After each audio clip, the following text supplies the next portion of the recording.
Hi, my name is Klemens. I am an indie developer from Graz in Austria, and I've been doing indie apps and games for over 11 years now. But for most of my career, I developed those apps and games while I was fully employed with another company. Until last year, when I finally made the jump to go full indie to finish up one particular project, and that was Art of Fauna. And doing this jump was one of the best decisions in my professional career because Art of Fauna last year won first the Apple Design Award in inclusivity and then later this year the App Store Award in cultural impact. These are the only two awards that Apple gives out for apps and games. And while you might think that winning either of those two awards was the highlight of my professional career, the actual highlight was something much smaller, something much more personal, and I want to start this presentation by sharing this moment with you. It happened here. This is Apple Park, and I was there during WWDC 2025. This is the Worldwide Developers Conference where Apple always announces their newest technologies. And I was there discussing something with an engineer when suddenly somebody tapped on my shoulder. I turned around but didn't recognize their face. They pulled out their phone, showed it to me, and their phone read, "Hey, are you Klemens?" I was a little bit confused at that point, but I just nodded. They turned away again, typed something on their phone, and showed it again to me. It said, "Thank you so much for everything you do for accessibility. Me and my team at Apple appreciate how much you care." They pulled out this little accessibility pin, gave it to me, looked me in the eyes, and then just walked away. And while this might think like a very small thing, this tiny act of kindness just meant the world to me and left me completely stunned. But the person is right. I do care. I care a lot about making fun little games and apps that have a beautiful user interface and are just delightful to use.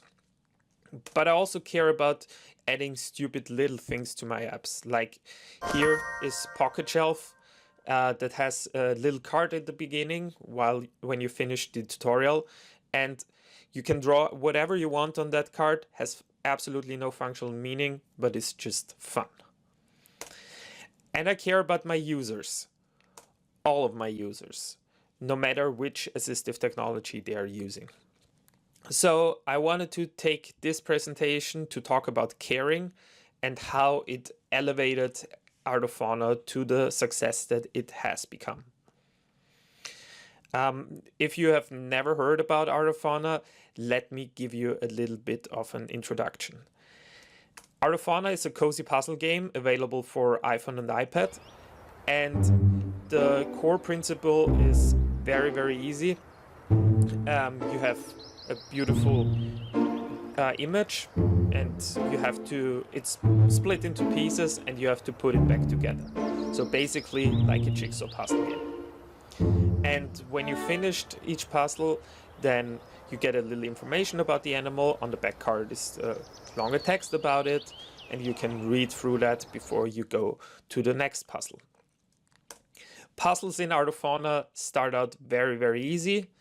They get a little bit harder later on, and if you're very deeply into puzzle, there's even a mode where you can make them insanely hard. People often ask me where I get the art for Art of Fauna, if I drew that myself, if I have a huge art department, or if I'm using AI. I definitely didn't draw them myself because otherwise they would look like this. And I also did not have an art department or using AI because they would more look like this. Instead, Art of Fauna uses real images from real historical books from the 18th and 19th century.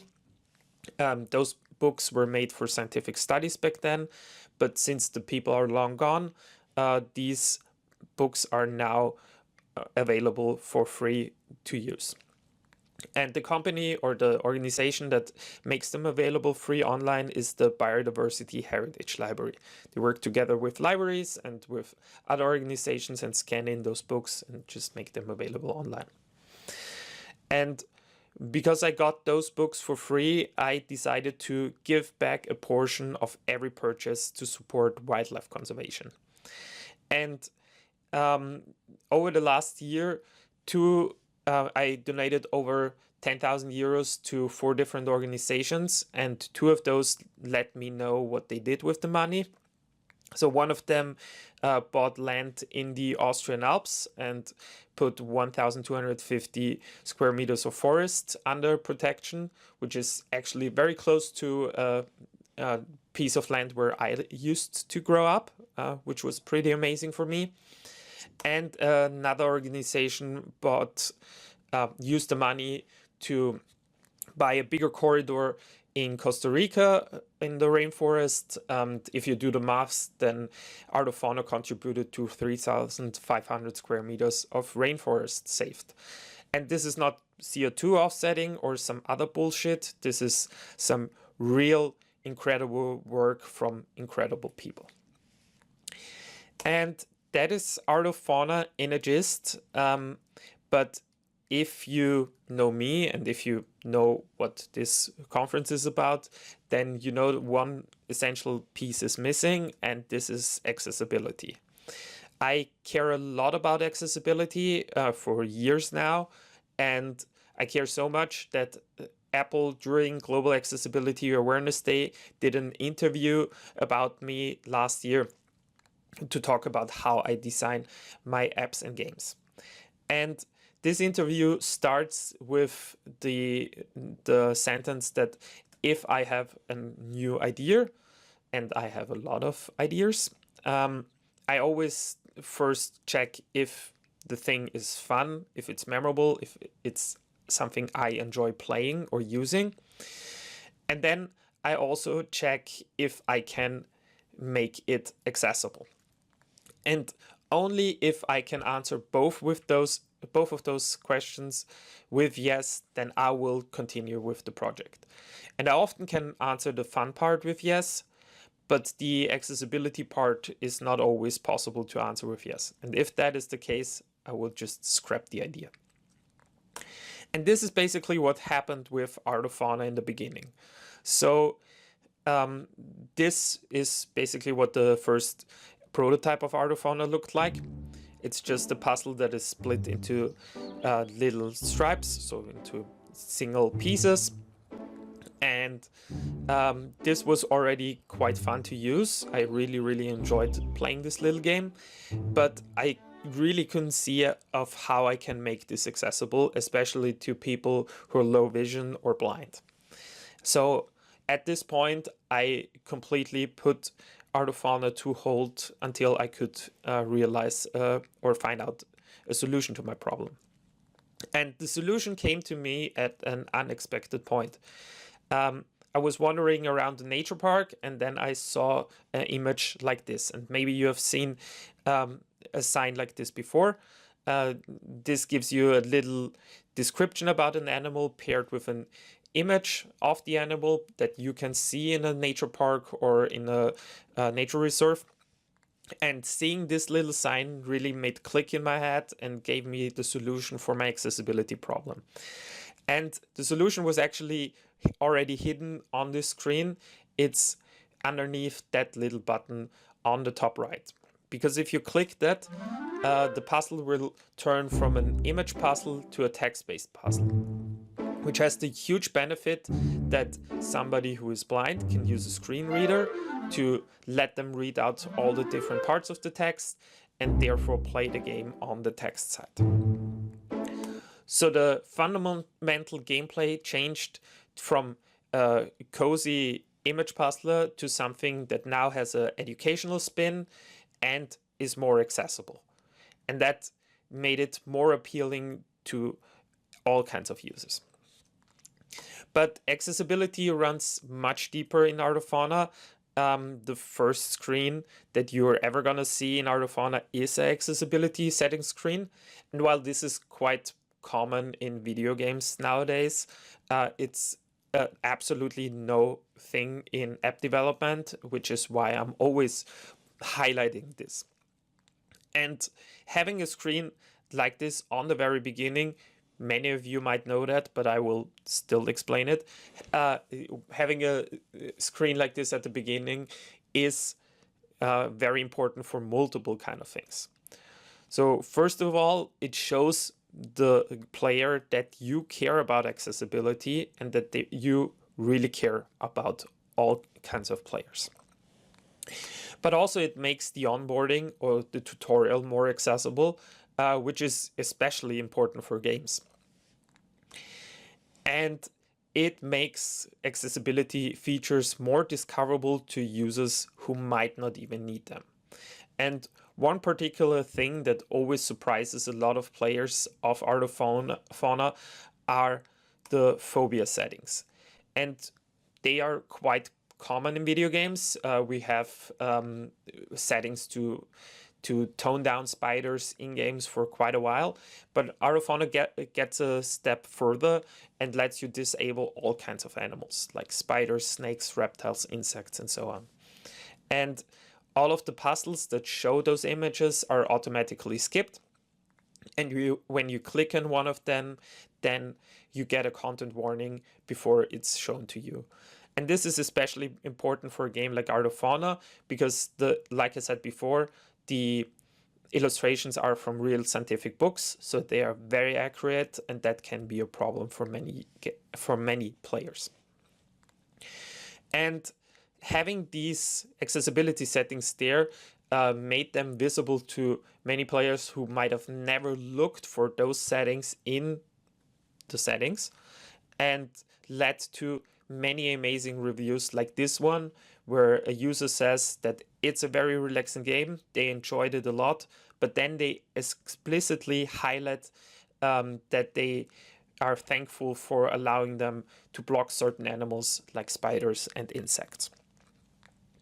And all of the other accessibility settings that I have in Art of Fauna are nothing that I came up with just for the game. It's something that I discovered or I learned about over the years.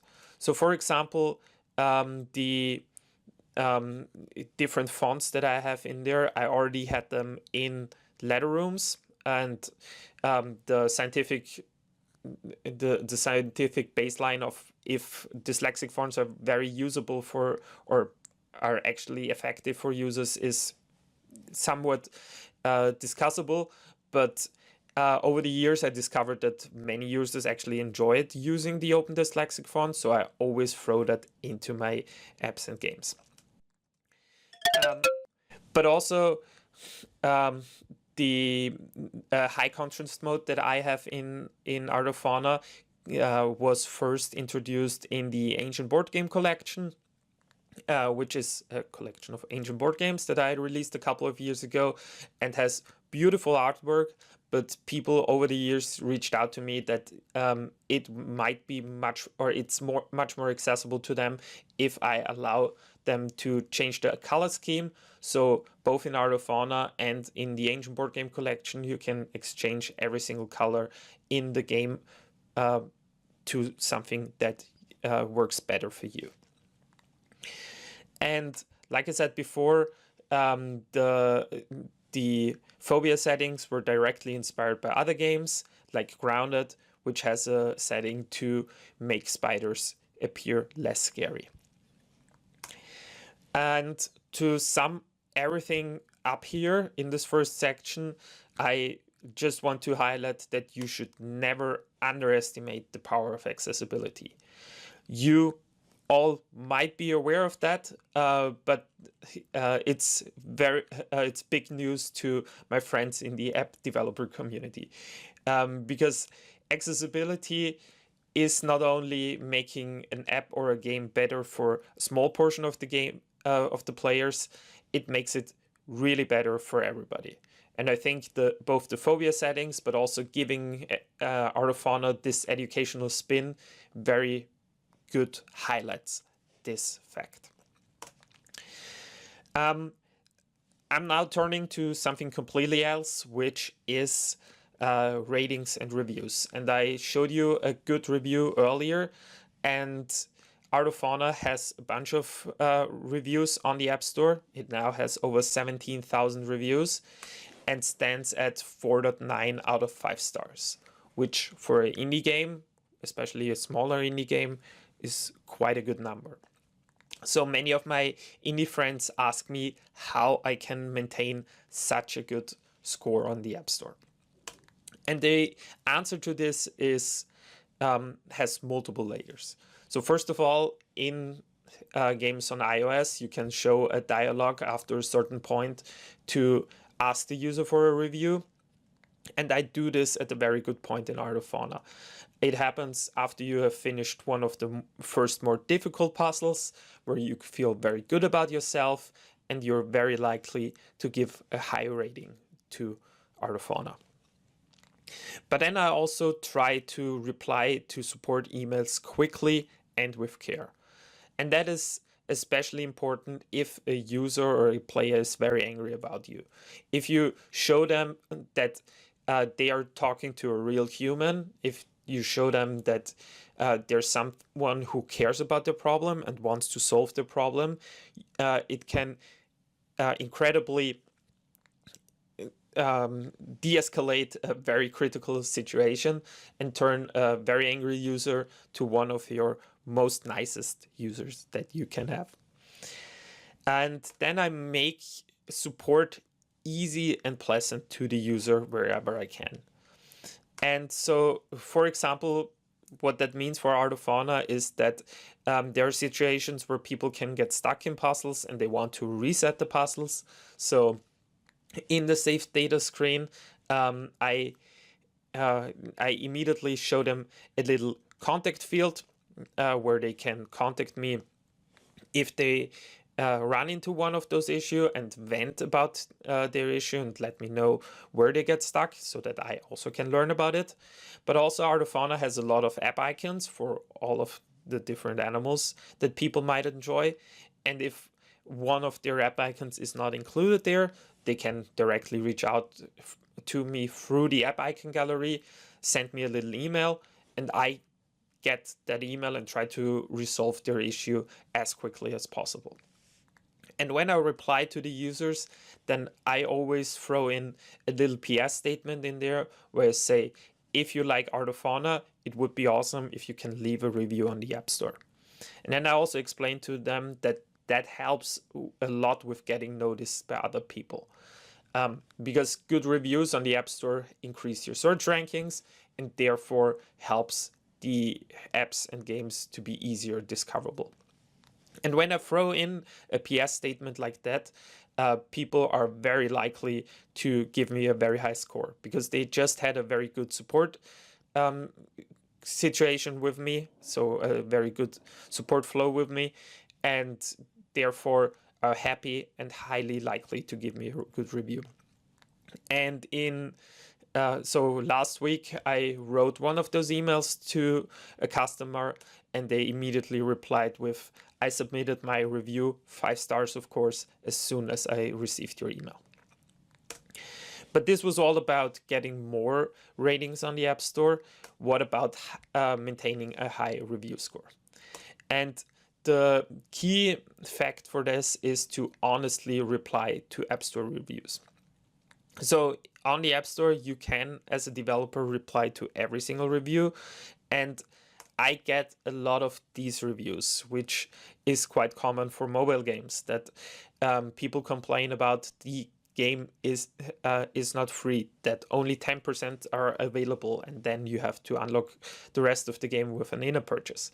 And if I get reviews like this, I always reply to every single one of them. And I reply to them with some things. First of all, I show them that I am a caring human. I understand that not everybody can or wants to afford the full version of the game, and that is totally okay. But I also explain to them why the app or the game costs money. Because I am a human, I have to pay my bills somehow, so I have to ask for money. Then I also explain why I'm not doing advertisement, because advertisement for most cases leads to the selling of the user's data, and I always tell them that this is against the ethics of the game, so I'm not doing any advertisement. And lastly, I explain to the user what the damage a 1-star review does. A 1-star review decreases my search rankings, therefore makes my game harder to find for other people, and has a direct impact of me staying an indie developer.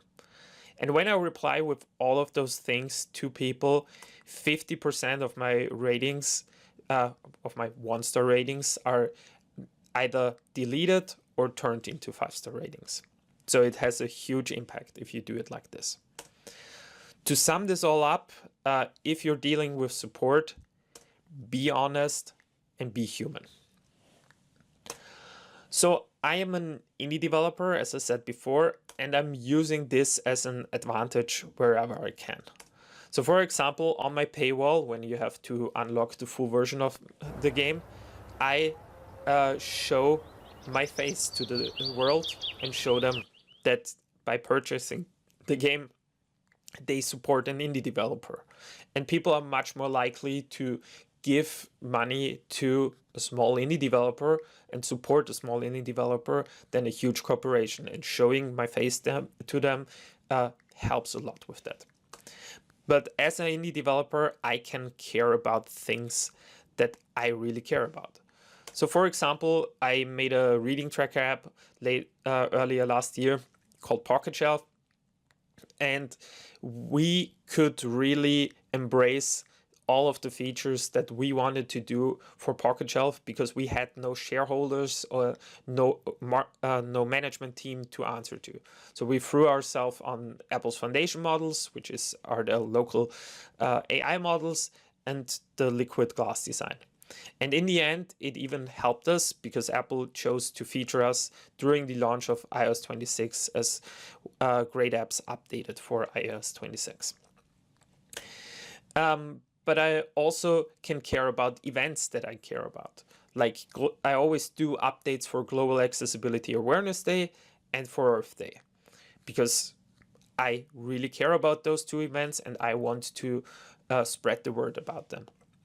And in the end, it even helped my business because Apple decided during Global Accessibility Awareness Day to feature many of my games last year, and then also featured it during Earth Day last year. So if you're an indie developer, use your advantage of being indie wherever you can. I also use it in my social media postings, for example, where I always talk about that I'm an indie developer. But being an indie developer isn't always easy, even if it's the dream for many of us. And there's a wonderful article coming from the iOS scene talking about being indie, often feeling lonely and overwhelmed by all of the tasks that you have to do. And there are many things of what I do to counteract those kind of things, which is that I, first of all, go to a lot of conferences and meetups. And last year I was at 8 different conferences all over the world, from Spain to Singapore to San Francisco, and met some of the best developers all over the world and got very inspired by them. And during one of those events, I met Frank, with whom I made Pocket Shelf, which you saw earlier. But when I'm not at conferences, then I also try to play around with a lot of games from my friends, but also a lot of apps of my friends. And I give a lot of feedback to them. So much feedback that one of my friends once suggested that we should just use that as a weapon against apps that are competitors of ours. Because if I start using an app of them, I will flood them with so much feedback that they will eventually give up. And by giving so much feedback, I also gain a lot of feedback. And for example, Art of Flora, which is the botanical sequel to Art of Fauna that recently was released, has a little map view that shows to the user where plants are coming from, and all this little map view looks like a physical map, but it still is interactable like a MapKit view, which is a mapping framework on iOS devices, and is also as accessible as a MapKit view. And making the presentation like this was not my idea. It actually came from a friend of mine called Sophia, but also the implementation was not done by me. It was done by a friend of mine called Seb. And during over the year, what I also do a lot is talk about many other indie games and indie apps and share my love about them on social media. And I'm not doing this to gain anything in return.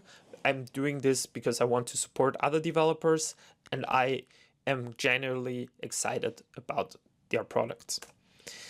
But when the launch day of Art of Fauna came around, many people actually returned the favor and posted the nicest of things about Art of Fauna, which not only helped with gaining more players on the first day, it also gave me a huge motivational boost to continue working on it. So to sum this all up, care about other people and they will end up caring about you. And for the final section of this presentation, I want to talk about that I had to learn to care about myself. Because quitting my full-time job to finish Art of Fauna was only half of the story.